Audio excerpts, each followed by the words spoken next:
A primeira igreja bíblica de Araçatuba posta este vídeo para a edificação das pessoas que assistem, mas incentivamos você a sempre frequentar e participar do culto e ministérios em sua igreja local, seguindo a ordem de Hebreus 10, 25, que diz: "Não deixemos de congregar, como é costume de alguns. Antes, admoestamo-nos uns aos outros, tanto mais quanto vedes que vai se aproximando aquele dia." Hoje nós queremos falar um pouquinho sobre atitudes para a felicidade. Atitudes para a felicidade. E uma frasezinha que vocês podem memorizar, né, é que sofrer por Cristo produz felicidade para o cristão. Sofrer por Cristo produz felicidade para o cristão. Mateus 5, nós vamos ver todas as bem-aventuranças do versículo 1 até o versículo 12. Calma que eu não vou falar durante 2 horas, tá? E também não vou falar durante 20 minutos, que nem eu estava falando meia hora normalmente com as criancinhas. Vocês já são um pouquinho mais crescidinhos, né? Já não são mais criancinhos, conseguem ficar um pouquinho mais sentados. Vou tentar chegar no máximo a uns 40, 45 minutos, tá bom? Não sei se eu consigo, mas vamos lá. Vamos na fé. Vamos na fé. Mateus 5, a partir do verso 1, diz o seguinte: Vendo Jesus as multidões, subiu ao monte, e, como se assentasse, aproximaram-se os seus discípulos, e ele passou a ensiná-los, dizendo: Bem-aventurados os humildes de espírito, porque deles é o reino dos céus. Bem-aventurados os que choram, porque serão consolados. Bem-aventurados os mansos, porque herdarão a terra. Bem-aventurados os que têm fome e sede de justiça, porque serão fartos. Bem-aventurados os misericordiosos, porque alcançarão misericórdia. Bem-aventurados os limpos de coração, porque verão a Deus. Bem-aventurados os pacificadores, porque serão chamados filhos de Deus.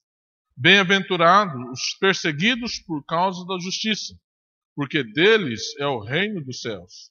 Bem-aventurados sois quando, por minha causa, vos injuriarem e vos perseguirem, e, mentindo, disserem todo mal contra vós. Regozijai-vos e exultai, porque é grande o vosso galardão nos céus, pois assim perseguiram aos profetas que viveram antes de vós. Vamos orar mais uma vez? Senhor Deus e Pai, que possamos agora estar com as nossas mentes abertas e sendo trabalhadas pelo Teu Santo Espírito para compreendermos essa porção do Teu Evangelho. Evangelho que transforma realmente as nossas vidas e que ele possa ser esse poder transformador. E que eu não vá além também daquilo que a Tua própria palavra expõe, mas que eu seja fiel realmente a ela. Em nome de Jesus, que oramos e agradecemos. Amém. Os capítulos 5 a 7 de Mateus, ele tem talvez o discurso mais conhecido de Jesus, e esse discurso é chamado de Sermão do Monte. Muito provavelmente ele foi proferido bem no início já do ministério de Jesus, e Jesus já tinha um grande número de pessoas seguindo ele.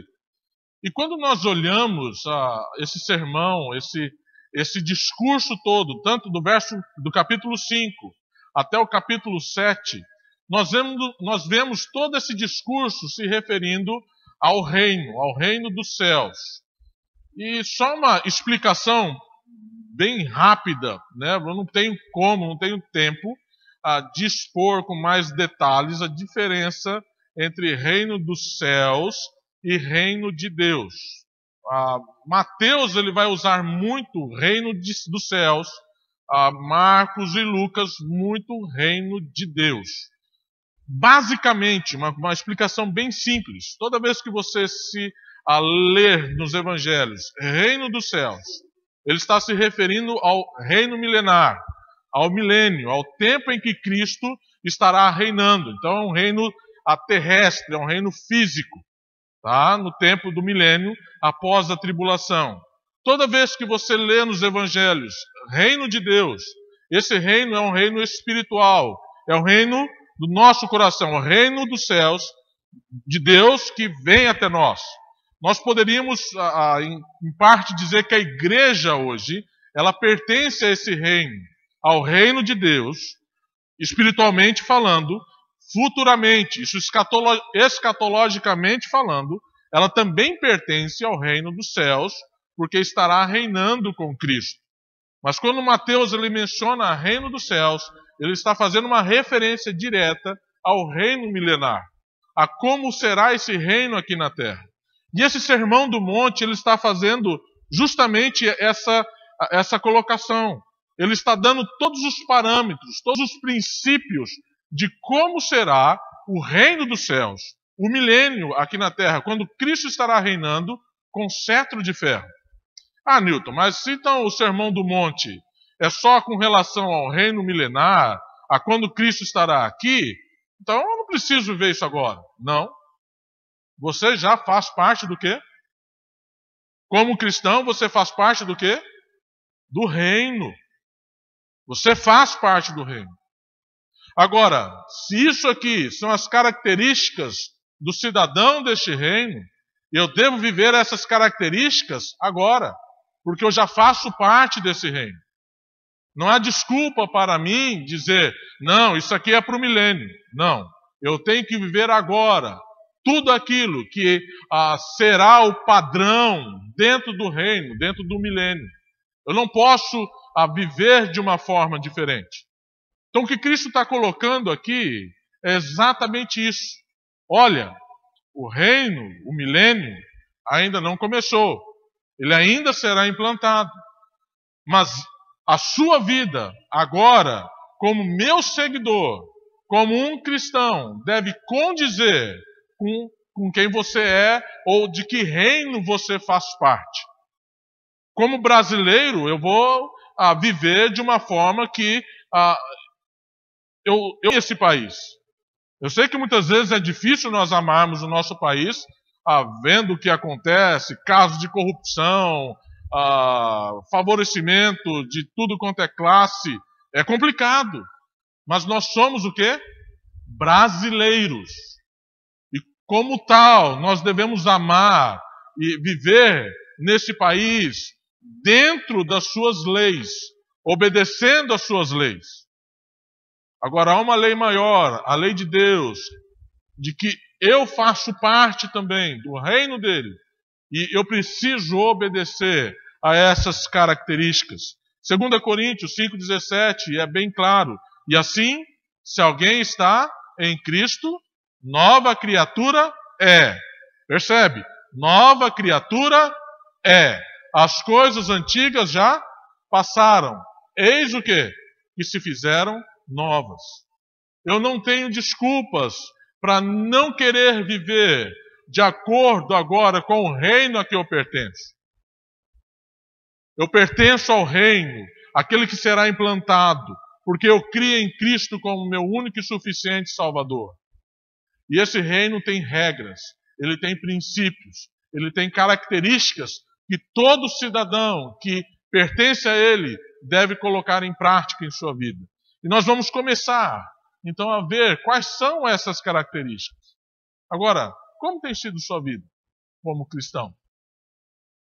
Você já tem demonstrado realmente essas características do reino em sua vida?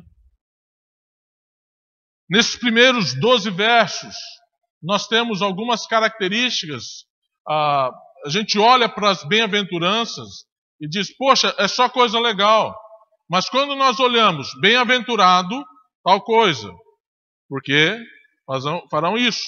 Você percebe que a característica do cidadão é a característica de alguém que sofre por Cristo. Então, como nós podemos demonstrar atitudes de felicidade, mesmo no sofrimento? Porque é bem-aventurado, é feliz, felicíssimo aquele que sofre por Cristo. Primeiramente, moldando o meu caráter. Eu posso demonstrar atitudes de felicidade, primeiramente, moldando o meu caráter. Por quê? Porque eu vou ser um aprendiz. Quando nós olhamos alguns versos, eu fiz uma divisão um pouquinho diferente dentro aqui, pegando algumas características do pessoal, no meu relacionamento com o próximo e no meu relacionamento com Deus. Algumas características no meu relacionamento comigo mesmo. Qual que deve ser a minha atitude? Primeiro, vou ser um aprendiz. Verso 1 diz: vendo Jesus as multidões, subiu ao monte e, como se assentasse, aproximaram-se os seus discípulos, e ele passou a ensiná-los, dizendo: como alguém que faz parte do reino, se eu quero ter o meu caráter moldado, primeiro eu tenho que ser um aprendiz. Eu tenho que aprender com Cristo. Eu sou um imitador de Cristo. E eu tenho que viver da forma que Ele viveu. Ah, Newton, mas eu não sou Cristo. É impossível viver como Cristo. Eu sei, e realmente é impossível você viver como Cristo. Porque assim como eu, todos nós somos miseráveis pecadores. Somos falhos. Mas isso não quer dizer que não há possibilidade de eu demonstrar mudanças no meu caráter. Quando nós olhamos os personagens bíblicos deixados para nós como exemplos, a maioria deles tem falhas em sua vida. Eu já mencionei pelo menos 2 que não aparece nenhuma menção de falha. Nos outros, todos há algum tipo de problema. E o mais interessante é que Deus faz questão de colocar esses homens lá como exemplos para nós.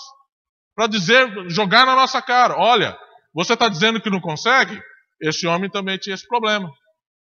Como você não consegue pedir para uma pessoa não mentir? Olha, Abraão, ele era um mentiroso. Ele pediu para a esposa dele mentir. Mas ele foi considerado pai da fé, amigo de Deus. Um homem falho. Olha Davi, era um assassino. Quem aqui já assassinou alguém? Ou mandou assassinar alguém? Então você é um pouquinho melhor que Davi. Quem aqui já adulterou? Tá vendo? Então você já é um pouquinho melhor do que Davi. Porque Davi era um assassino, um adúltero, e ainda foi chamado homem segundo o coração de Deus. Não há desculpa para que eu não imite a Cristo. Agora, para mim imitar a Cristo, eu tenho que ser um aprendiz dele. Eu tenho que abrir a palavra, ler a palavra e ver o que Deus quer da minha vida, as mudanças que Ele quer para a minha vida e realmente mudar. Eu não posso continuar vivendo da mesma forma. Eu tenho que estar em constante aprendizado, dia a dia, algo novo para que eu possa mudar a minha vida.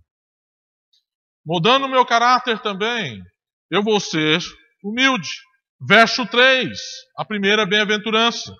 Bem-aventurados os humildes de espírito, porque deles é o reino dos céus. É muito interessante, porque Jesus coloca essa como a primeira característica. Bem-aventurados os humildes de espírito. Qual é o antônimo de humildade? Orgulho. Quando Jesus disse para as criancinhas, como o pastor Eliseu mencionou na sua oração: deixai vir a mim porque delas é o reino. O Jesus está dizendo: olha, não seja o quê? Orgulhoso, tenha humildade, tenha fé, como essa criancinha aqui. Não tem como eu fazer parte do reino sendo orgulhoso. Porque um orgulhoso nunca admite que está errado. Ele sempre está certo. Todos os outros estão errados. Ele não. Um orgulhoso não consegue entender que para pertencer ao reino ele precisa crer em Jesus. E para crer em Jesus ele tem que confessar os seus pecados. Ele tem que dizer para o Senhor: eu pequei, eu sou um miserável pecador realmente. Eu não mereço pertencer, mas eu preciso que o Senhor me perdoe. Eu preciso ser humilde. E nós precisamos ter humildade no nosso dia a dia também. como uma característica daquele que pertence ao reino. Eu não posso achar que sou alguma coisa. Ainda continuo sendo um miserável pecador, cheio de falhas. Um homem que precisa ainda das orações dos irmãos, porque ainda peca, ainda erra, ainda tem algo para Deus tratar comigo, dia a dia. Mas eu tenho que ter humildade suficiente para me colocar diante do Senhor em arrependimento. E Senhor, eu pequei. Eu confesso realmente o meu erro. Me perdoe. Me perdoe. Dia a dia, eu tenho que reconhecer quem eu sou. Eu tenho que deixar o orgulho de lado. Só os humildes é que pertencem ao reino. Orgulhoso não entra lá. E é interessante que quando você lê Provérbios, uma das pessoas que o salmista, o Salomão vai dizer que Deus, ele abomina. E o abominar é aquela pessoa que tem realmente, se pudesse pegar no pescoço e torcer, Deus faria. É o orgulhoso. É o orgulhoso. O orgulho me impede de deixar Deus trabalhar em minha vida. Terceira característica para moldar o meu caráter é que eu vou ser misericordioso. Verso 7 vai dizer: bem-aventurados os misericordiosos, porque alcançarão misericórdia. Quando eu aprendo com o Senhor e vejo as atitudes dele, quando eu me coloco como aprendiz, eu vou entender que eu devo usar de misericórdia com as pessoas. Nilton, mas Jesus foi lá no templo e desceu a ripa, né, naquelas pessoas que estavam... Ele desceu a ripa mesmo. Ele estava bravo. Ele não chegou lá, né, e deu, sai daqui, deu um petelequinho assim. Não. Ele estava dando chicotada, ele estava batendo, ele não estava com dó. Mas ainda ele estava usando de misericórdia. Porque o que aquelas pessoas estavam fazendo, de acordo com a lei, elas deveriam estar o quê? Mortas. Mas Deus, em sua misericórdia, Jesus, em sua misericórdia, ele expulsou debaixo de chicotada aquelas pessoas de lá, para que elas não fossem mortas. Porque a lei pedia isso. Foi misericórdia. Eu também tenho que ser misericordioso. Mas é interessante. Eu só vou conseguir exercer misericórdia se primeiro eu deixar de ser orgulhoso. Porque o orgulho me impede de ajudar as pessoas. O orgulho faz com que eu olhe para as pessoas e não sinta pena, não sinta dó delas. A pessoa está sofrendo? Bem feito para ela. Quem mandou ela escolher? Mas a misericórdia vai me fazer olhar para aquela pessoa, ela está sofrendo, é consequência do que ela escolheu, é consequência do que ela escolheu. E Deus não tira a consequência do pecado. Mas a misericórdia vai me chegar nessa pessoa, trazer junto de mim, dizer, vamos caminhar juntos, vamos mudar, vamos realmente deixar que essa consequência ruim traga algo bom para a sua vida. Estar lá junto, ajudando. É olhar aqueles que estão necessitados e realmente ajudar.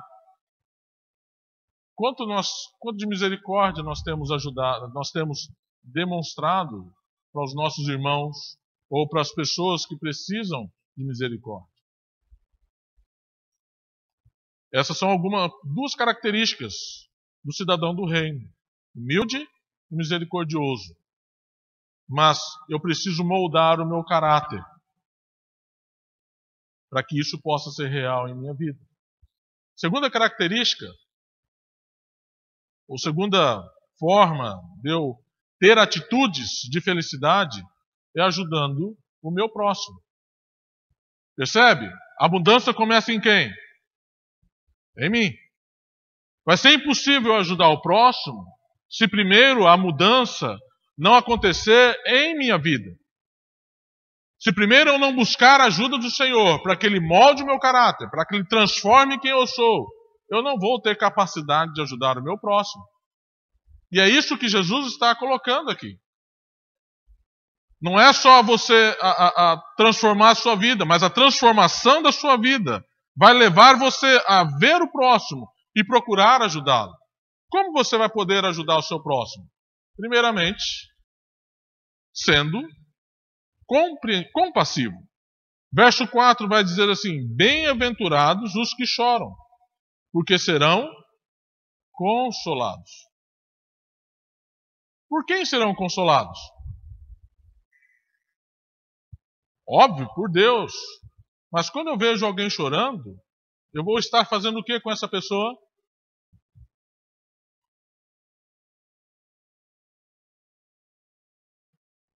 Eu vou estar sendo compassivo. Eu vou estar me colocando no lugar daquela pessoa. Vou ter empatia com aquela pessoa. E vou chorar com ela. Vou ser um instrumento de Deus para trazer consolação para a vida daquela pessoa. Eu vou rir com aqueles que riem, a chorar também com os que choram. Isso é uma sequência de eu ser misericordioso. De olhar para as pessoas, ver as suas necessidades, estar pronto a ajudá-lo. Quantos de nós realmente temos chorado com aqueles que estão chorando? Nós temos irmãos nossos passando perrengues realmente em sua vida. Muitas vezes nós estamos com o quê? Um tapão nos nossos olhos. Não porque ainda não tiramos, ainda não foi tirado. Até foi tirado, mas muitas vezes nós nos recolocamos, porque nós não queremos ver o que as pessoas estão passando. Porque eu não quero me envolver, muitas vezes, na vida das pessoas. Ah, Nilton, mas a pessoa muitas vezes fica assim, não quer que você... Não, nós precisamos nos envolver com as pessoas. E o passo tem que ser nosso. Nós temos que olhar. Nós temos que enxergar. Vem cá, meu irmão. Eu sei do que você está passando. Vamos chorar junto. Vamos orar juntos. Por isso que esse cartãozinho de oração é uma bênção. Porque você vai poder orar por uma família da igreja. Poder ajudar. Muitas vezes eles vão estar chorando. E você vai lá estar chorando junto com eles. E isso é uma grande bênção. Ajudando o meu próximo também, eu vou ser paciente. Verso 5 vai dizer: bem-aventurados os mansos, porque herdarão a terra. E ser manso é alguém que tem controle emocional. Ele se controla, tem domínio próprio. Né? Muitas vezes, realmente, é difícil. Você olha algumas pessoas dando algumas cabeçadas e a sua vontade é o quê?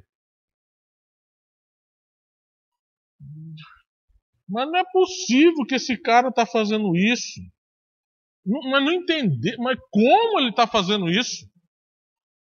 A nossa vontade é chegar e realmente o quê? Fazer como Jesus. Vem cá, danado, né? Descer o rei.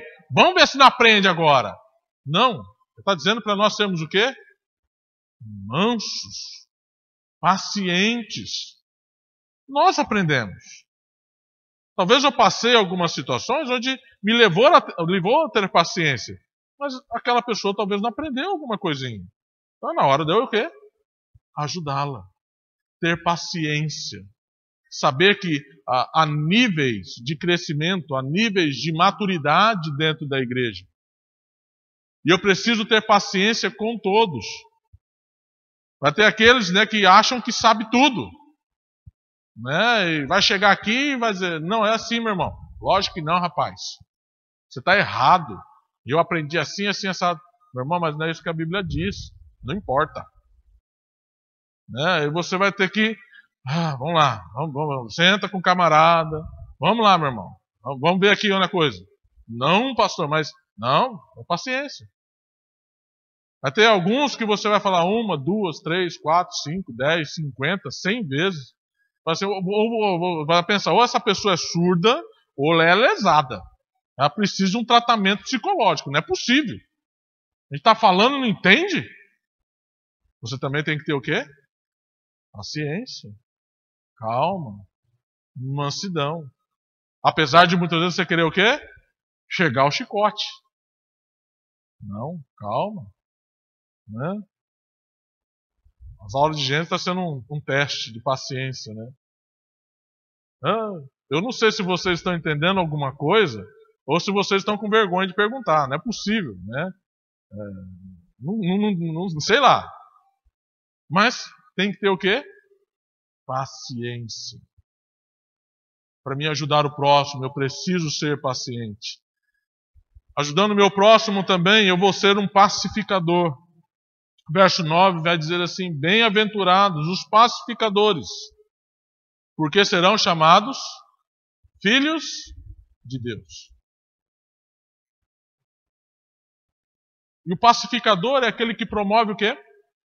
A paz. Ele não promove guerra.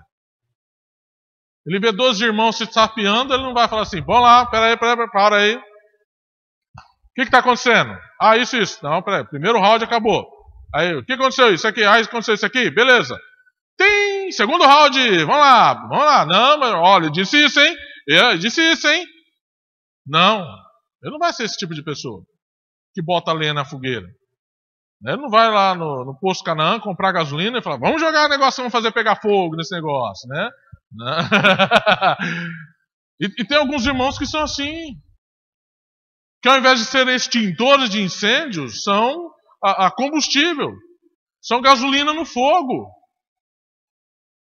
Parece que tem prazer em que a coisa, o circo realmente exploda, que o negócio vire um caos. Isso não é uma característica de um cristão. A característica de um cristão é que ele promove a paz. Como cristão, eu já tenho paz com Deus. Eu não sou mais inimigo de Deus. E se eu tenho irmãos em Cristo e eles também não são inimigos de Deus, meus irmãos são os meus o quê? Meus irmãos em Cristo são os meus o quê? Inimigo ou amigo? Amigo. São meus amigos. Eu não posso promover briga entre amigos.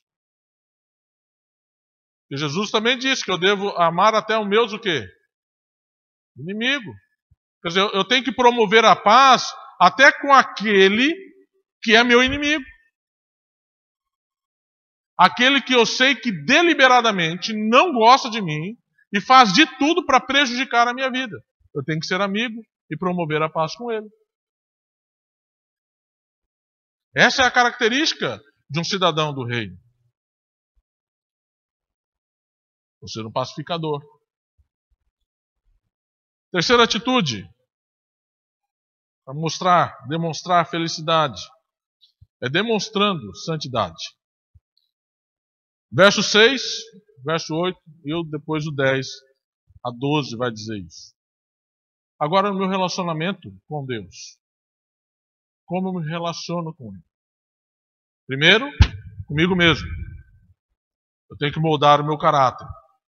Com o meu próximo, ajudando ele. Mas eu também tenho um relacionamento com aquele que é o rei do reino. E como santo que eu já sou posicionalmente em Cristo, eu devo viver em santidade e demonstrando santidade diariamente na minha vida. De que forma? Primeiro, eu vou ser piedoso. Verso 6 vai dizer o seguinte: bem-aventurados os que têm fome e sede de justiça, porque serão fartos. Piedoso é alguém que tem o desejo, o anseio de buscar realmente viver uma vida consagrada a Deus. E fome e sede de justiça, que é alguém que entende que se ele não tiver uma justiça pessoal condizente com o caráter de um cidadão do reino, ele não vai estar feliz. Por isso que diz, bem-aventurados os que têm fome e sede de justiça. Então, eu vou procurar viver de uma forma em que, ao olhar as situações, eu possa julgar a mim mesmo e verificar como eu estou andando. Isso aqui Jesus faria? Ou isso aqui Jesus não faria? Se ao meu caminhar eu faço aquilo que Jesus não faria, eu não estou tendo justiça pessoal. Pelo contrário. Eu estou fazendo algo totalmente contrário àquilo que Cristo pede. Diariamente, como eu tenho que me perguntar, Jesus faria isso? Jesus faria isso? Quando eu procuro fazer isso, o que Jesus está dizendo? Vocês serão o quê? Fartos. Ele vai dar essa justiça. Nós vamos poder olhar para nós e verificar se realmente ainda há alguma coisa em nossa vida que precisa ser transformada. Mas eu tenho que ter a atitude de querer buscar. Nós já temos dito, Deus não chuta a porta. Ele o quê? Ele bate. E espera pacientemente que nós abrimos e deixemos Ele realmente tomar conta das nossas vidas. Ele dirigir realmente os passos de nossa vida. Não adianta eu querer ter uma vida de santidade se eu não quero ter uma vida que eu possa fazer uma autoavaliação e verificar se essa avaliação do jeito que eu estou vivendo, de acordo com o que a palavra pede, está correta. Eu estou andando em paralelo com aquilo que a Bíblia pede que eu faça. Isso é uma característica do cidadão do reino. Eu vivo aquilo que o Senhor pede. Segundo, eu vou ser puro. Verso 8 vai dizer, bem-aventurados os limpos de coração, porque verão a Deus. Limpo de coração é alguém que realmente está vivendo uma vida sem pecado. Se confessarmos os nossos pecados, Deus é fiel e justo para nos perdoar os pecados e nos purificar de toda injustiça. É por isso que uma vida de santidade, que demonstra santidade, ela começa em ter fome e sede de justiça. Porque quando você começa a olhar e verificar se você realmente está vivendo de acordo com a palavra, você vai procurar também ser limpo de coração. O duro é o final do verso. Se eu tenho uma vida que não é realmente pura, que não é um coração que não é puro, diz que eu não verei o quê? Eu não verei o quê? A Deus. Ah, Nilton, então eu vou para o inferno. Mas eu já criei, Nilton, eu tenho certeza da minha salvação. Não, meu irmão. Você vai estar no céu. Você pertence ao reino. Mas você vai perder o privilégio de poder ver o Senhor. Hebreus tem um verso muito similar a isso também. São consequências. Mas para ter uma vida de santidade, eu vou sofrer. Não adianta eu esperar ter uma vida de santidade sem sofrimento. Nós vamos sofrer. Porque nós vamos ter que matar o nosso eu. Nós vimos isso na exposição de Gálatas. Gálatas 2:20. Logo, final do verso 19. Já estou crucificado com... Logo, já não sou eu quem vive, mas Cristo vive em mim. Eu tenho que estar morto realmente para o pecado. Morto realmente para os desejos dessa vida. Para que eu possa ter realmente uma vida de pureza de coração. Uma vida realmente de santidade. Não adianta eu tentar uma vida de santidade e não querer deixar os prazeres desse mundo. Impossível. Porque eu estou alimentando a minha carne, alimentando os meus desejos. E você vai perder essa luta. Newton, eu sou forte. Meu irmão, não dê brecha aos desejos da sua carne. Você, se der brecha aos desejos da sua carne, você não vai perder a luta. Você já foi derrotado. Você já perdeu. Você já está em pecado. Porque você tem que fazer mortificar a sua vida, a sua carne, para que você possa realmente ter uma vida de pureza, uma vida de santidade. Em terceiro lugar, para demonstrar santidade, eu vou ser perseguido. Verso 10 ao 12 diz assim: bem-aventurados os perseguidos por causa da o quê? Justiça. Porque você demonstra santidade, porque você anda de forma justa, o Senhor diz que nós vamos ser o quê? Perseguidos. E está dizendo que você é o quê? Bem-aventurado por causa disso. Porque deles é o reino dos céus. Bem-aventurados sois quando por minha causa vos injuriarem e vos perseguirem, e mentindo disserem todo mal contra vós.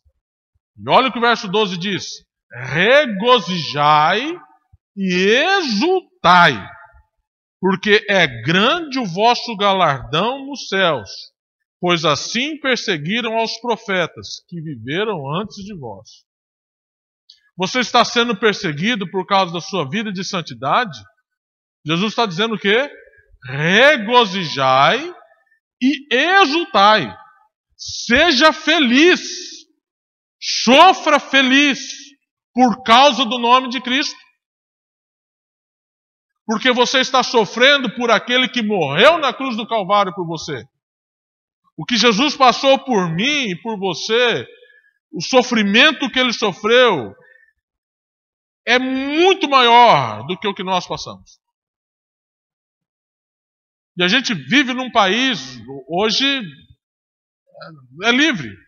Apesar de alguns achincalhamentos por aí, né, que acontecem contra os cristãos, mas ainda a gente tem tranquilidade. Vai lá no México. Newton, mas o México? México. É um dos países que mais perseguem cristãos. Catolicismo.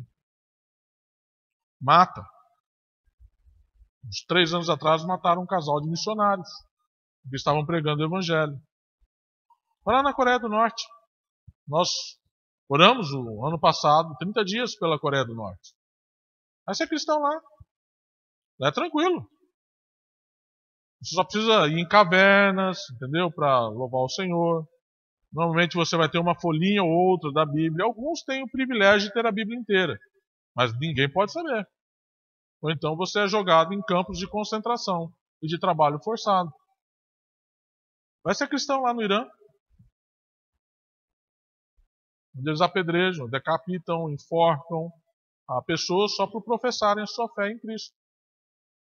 Newton, mas o Islã é a religião mais pacífica. Como eles são pacíficos.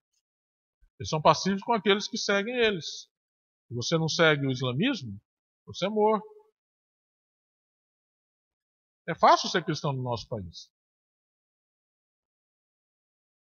Você acha que ser chamado de cristão do traseirinho quente é perseguição?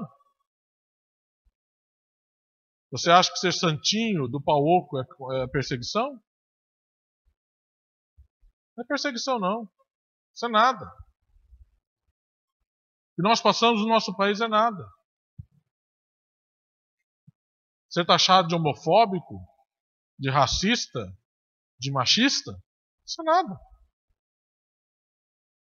Isso é nada. Mas se o somos, bem-aventurados, regozijai o quê? E exultai por serem perseguidos. Regozijem-se.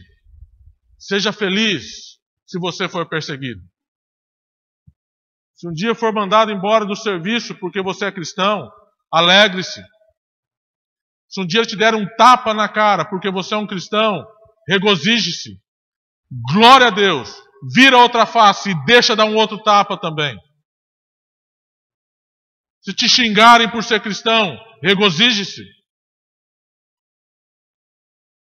Porque você está demonstrando a característica de um cidadão do reino, que é ser santo. E está vivendo em santidade. E uma vida de santidade incomoda as pessoas. Porque elas olham para nós e olham para a vida delas e vê a grande diferença que há entre você e ela fica incomodada, porque ela sabe que se ela crer em Jesus, ela pode ter aquela mesma vida, mas ela não quer crer. E é por isso que ela vai perseguir, é por isso que ela vai fazer qualquer coisa para denegrir, para maltratar, para injuriar você. Todas bem o quê? Aventuranças. Mas eu só vou ser bem-aventurado. Você pode perceber isso ao ler elas depois com mais calma. Quando você sofrer.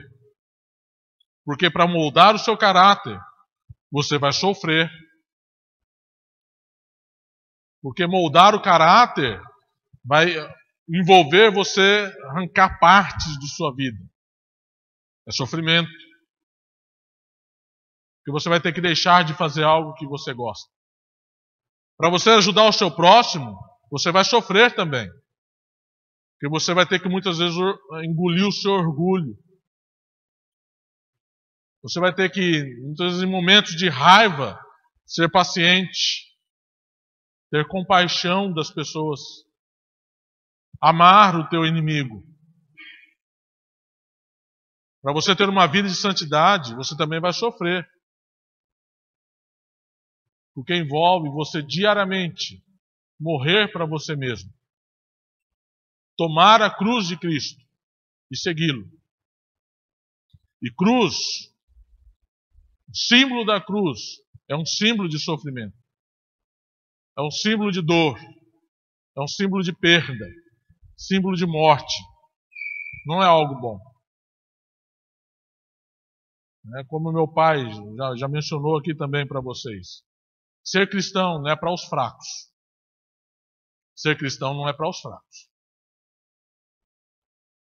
Mas quando eu sou fraco, Deus é o quê? Deus é forte.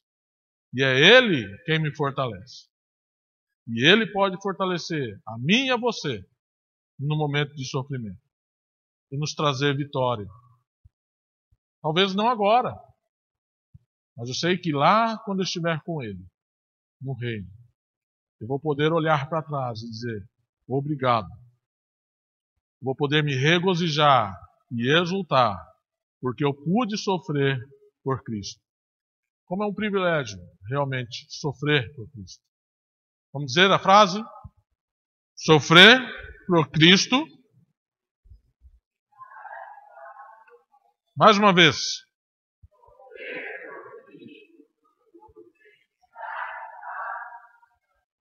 Isso é uma realidade. Seja também na sua vida. Amém? Vamos orar, agradecendo ao Senhor nesse tempo.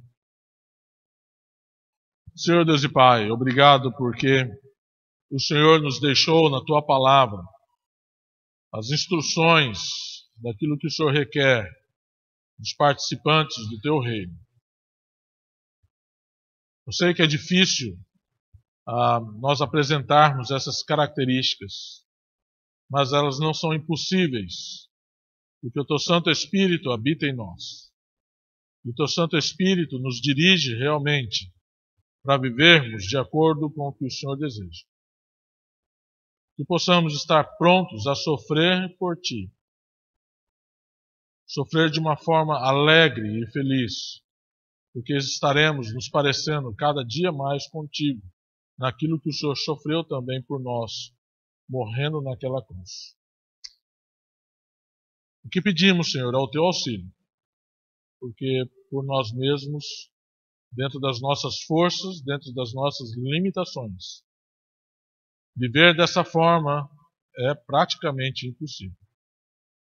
Então nós pedimos o teu auxílio, a tua graça e a tua misericórdia sobre as nossas vidas, para que possamos realmente moldar o nosso caráter, para sermos cada dia mais parecidos com Cristo, para que possamos ver o nosso próximo e ajudá-lo de uma forma muito especial, e que possamos realmente ser santos e viver em santidade diariamente. Nos auxilie mais uma vez. É o que pedimos e agradecemos, porque sabemos que o Senhor nos ajuda. No nome daquele que morreu por nós, Jesus Cristo, é que oramos e agradecemos. Amém.